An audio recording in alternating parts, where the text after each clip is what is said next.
Well, Jono Peatman, welcome to Heart in the Home. Jono's a great friend of mine. We love the Peatmans, a lot of hanging out with the Peatmans. So Jono, do you want to introduce yourself? Tell us a bit about you, what you get up to normally, even during COVID. You're doing some of it, I suppose. But what do you do for a day job? What are some of your other responsibilities? Yeah, for sure. It's great to be with you guys. Thanks so much for having me on today. I'm called Jono. I live with my wife Amy and my daughter Ava. We live in Heysham, and we've lived in this area for a while. We've been around a few different churches. We've been at Heysham Free Methodist in the past, which is where we know Dan and Becky from, and we've remained great friends, as Dan said.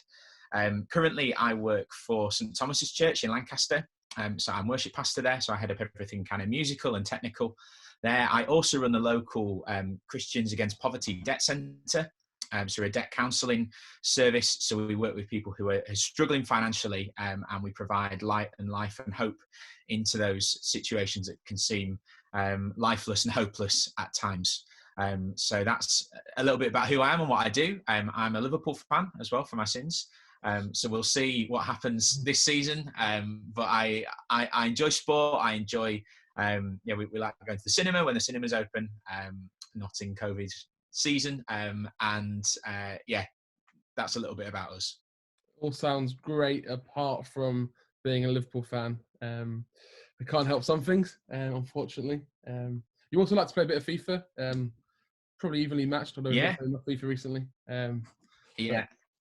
Yeah. So how are you coping with COVID-19? Obviously, normally with CAP and with working for St T's, you'd be out and about quite a bit, not probably in the home that much in some respects. You'd probably be going out quite a bit, especially with CAP doing visits and that sort of thing. So how are you coping being at home? Amy and Ava are there as well. How's it going? Yeah, certainly the initial transition has been quite a crunching gear change. So all of the work that I would normally do with CAP, we go and visit people in their homes, which is obviously not possible. And a lot of the work I do at church is normally done on site there, which again is not possible. So we've managed to kind of retain all the core elements of what we're doing, but we've just had to completely rethink and reshuffle the way that works, which has been painful initially. And there's stuff that we had to lay down, and plans that we personally had to lay down as well. And, not seeing family, Ava's only 6 months old, and she's now at a stage where we'd love to be able to share that with the extended family. So that's been really challenging and has caused us to ask some questions, in terms of, why is this happening and what's going on. But yet we've still seen God do some incredible stuff through this season as well. And, we, as I know you guys have been reaching more people and more households by doing stuff online than we ever have kind of in person. Yeah. So I think that's actually causing us to, both for CAP and for church, to kind of rethink, what from this season, although it's kind of been forced upon us and we wouldn't necessarily have chosen it, what's the good stuff that we can actually retain and carry into the way that we would normally do church, the way we normally do life, the way we normally do work. I think the kind of slowing down process has actually been really healthy. People spending more time or having the opportunity to spend more time with family. I know for some people that's been a real challenge and it's been a real strain on relationship, but I think getting off the kind of rat run that life can be a lot of the time and just having space to reflect. We found ourselves eating around the dinner table more than we normally do. We've had evenings together, which with the nature of the work that we do, we don't often have. So there definitely been pros and cons, but we're trying to see kind of light through it. Yeah, no, definitely. I have to say one of the things that we've been enjoying as a family is actually having a roast dinner on a Sunday. Like normally working for church, like trying to have a roast dinner is just like there's not even worth trying really, because everything just takes so long. By the time you're back from church, you're not eating till like 3:30 in the afternoon. And we're having an evening service at our sort of mother church at Heysham, so we go straight sort of getting back and then we're going back to the evening service. So having a nice roast dinner, perfecting a roast dinner has been pretty good. But yeah, so this evening I sort of before I get Jono on because he's a great friend and doing some great stuff, but also just because actually even ever since I've known Jono, sort of probably about 5 years, probably around now, actually Jono's been through some great highs. There's been some awesome stuff that's been going on in Jono's life, but also there's been some sort of significant valleys and some challenges that I suppose you've journeyed through. So I just wonder if you could share a bit about that, and we're going to maybe delve into that a little bit, and what God's taught you through that. How's your faith helped you in that season, and what sort of come out of that? So yeah, if you want to just share a bit about how what's gone on in your life, what's gone on sort of as one of maybe the valleys that you've experienced personally as a family. It'd be great to hear a bit about that.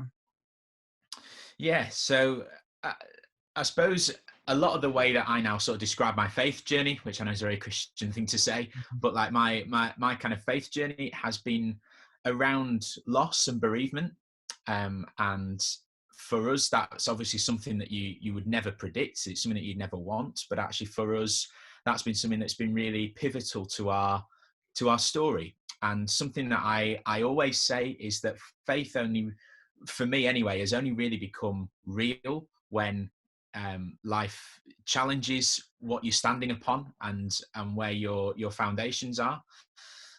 So we had a really challenging time really since me and Amy got married in 2015. A few weeks before our wedding, my mum received a cancer diagnosis.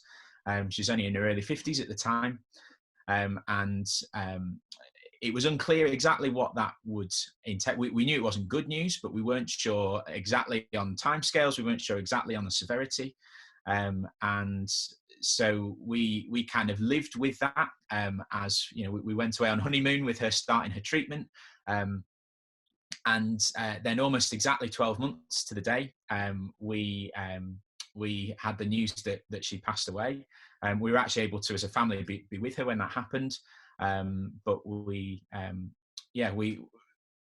that's been a kind of pivotal part of our story, and weirdly of the beginning of our marriage as well. You know, for us being married for that first year, it probably put a bigger test on our marriage than some people would have in their whole lifetime. Yeah. And kind of living through that, it caused us to question all sorts of stuff. You know, my mum had an amazing faith journey herself. She was one of the first females ordained in the C of E. She was a kind of pioneer in that area, and she did some incredible work with churches together, with ecumenical stuff, with developing Messy Church across the northwest region of the UK, and you know, it caused us to question all sorts of stuff. Why has this happened, and how do we kind of rationalize a God that's good against that happening? You know, why did it have to be her, and all that kind of stuff. And the thing that I feel that God taught me in that season, was that he can intervene in a way that no one else can. That actually often at that time, people wanted to say things to us and try and offer comfort and try and, you know, some people said some really helpful stuff, some people said some really unhelpful stuff, as can often happen in those times. But actually for us, God spoke into that situation and into our emotional state, into our grief, into our questioning in a way that no one else can. And I think it's at those points in your life where really you either go one way or the other. And for us, we threw everything we had at God, and you know, he took it all, and he's actually made something beautiful from it. And there are still people that talk about different significant faith experiences they had through the latter days of my mum's life. There's someone who actually felt a call into Christian ministry at her funeral. That was the point at which they felt a call into that, which she'd have just Absolutely been delighted rammed. about. Which was there wasn't a seat to be found in the building, and actually there's some beautiful things that happened out of that brokenness. And I think God's the only person, as we know, that can take something broken and make it truly beautiful. And that's not to say that we wouldn't have wanted mum back. Absolutely, you know, and particularly, you know, we've not had an easy journey getting to a point of having a family either. That's been a real challenge for us. You know, we're quite open about the fact that it's taken IVF for us to get to a place where we have Ava after lots of heartache and pain and struggle and time in hospital and all sorts of stuff in the run up to that. And of course, my mum would have been the best grandma ever, as I'm sure everyone would say about their own mum. But and it's not to say that we don't want that, but actually God's still done something beautiful in that, and actually in the life of Ava as well, where we can kind of, it's almost like looking through a picket fence, where you don't see the sun all the time, but actually every now and again, as you get to one of the gaps in the fence, you just see a burst of light breaking in. And actually, even in the darkness, we can still see that there is hope and there is light. So I suppose for me as a musician and as someone creative, it was probably about 2 or 3 years ago now, where I first had this kind of idea about, I'd love to bring something musical and creative from this as something that can hopefully speak into other people's lives, if not necessarily if they're struggling with the same stuff as us, but actually I think sometimes there's something in your own processing and your own faith journey through a particular scenario that by vocalizing it can kind of unlock stuff for other people to process and access stuff that maybe they've never been able to give word to themselves. So I started writing a song, and I involved a few of the people within the kind of creative process of kind of crafting it and making it right. It's called Christ the Rock. And it's available on all good music platforms, and I'll play it for you a little bit later on, and it's also out on YouTube as well, if you're on YouTube or streaming services and stuff, if you want to refer to it another time or send it to other people. But really, that's my journey of actually, when it feels like everything around is shaking, when it feels like everything around is kind of crumbling away, when what you once had your feet firmly placed on is falling apart. When I think back to our kind of childhood times, you think your parents are invincible, you think they're always going to be there, and actually when that's shaken, like it made me suddenly reassess, what is it that I'm standing on, and is what I'm standing on going to shake as well? And the thing that I've learned through my story and this process is that actually Jesus is the only person who will not shake when other things around us shake. That actually in Jesus we can put our whole trust, we can put our whole future, we can put our whole lot of dreams and plans and aspirations, and he can hold those. And it doesn't necessarily mean it all turns out the way that we envisage it turning out, but we can allow him and invite him into that, and he can turn something that looks broken into something beautiful. So that's a little bit of where the kind of story of Christ the Rock came from. Yeah, that's awesome. And I think actually during this season, I think that's one of the things we know I've noticed the most. That actually, and I think people around us, I think everything's being shaken up, because no longer all the things that we sort of thought were secure, like my job, like I've got a permanent job. I know that's not the case for everybody, so jobs are fine, everything's fine, or actually we never before have seen that suddenly we are confined to our homes. And I know lockdown's easy, but we would never have seen some of the things we take for granted, like. For me, I was looking forward to a cricket season. We've been netting all winter and we were ready to go. And then suddenly, just before, 2 weeks before the cricket season starts, we get locked down. I'm like, oh, gutted. Or some of the things you just take for granted, the plans. Like, we were going to go on holiday together.